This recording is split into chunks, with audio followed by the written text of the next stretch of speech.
कायमचं संपवणार असल्याची ग्वाही त्यांनी दिली।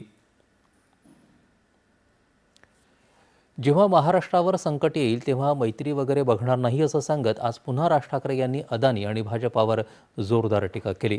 माझ्या घरी अनेक उद्योजक येऊन गेले म्हणून त्यांची पापं झाकणार नाही असं राज ठाकरे यांनी सांगितलं।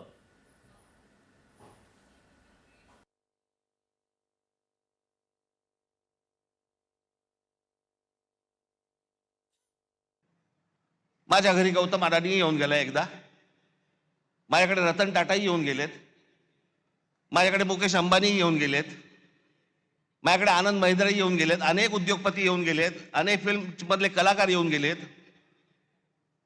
घरी येऊन गेले म्हणून त्यांची काय पापं झाकायची का मी?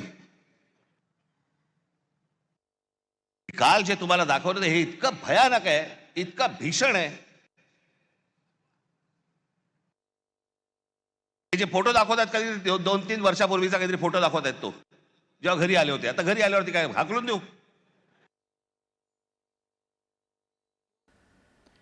आमचं गुजराती लोकांशी भांडण नाही, मात्र भाजपा जे डाव रचत आहे त्याविरोधात गुजराती समाजानं बोललं पाहिजे असं आवाहन त्यांनी केलं।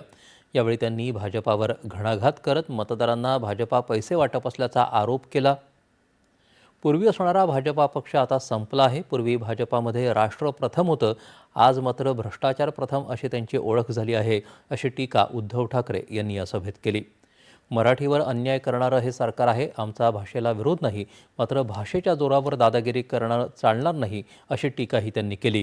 किंवा भाषेला नाहीये, पण आमच्यावरती जो दादागिरी करतोय, आमच्या घरात घुसून त्याला त्याच भाषेत उत्तर नाही दिलं तर कशाला छत्रपतींचं नाव घ्यायचं?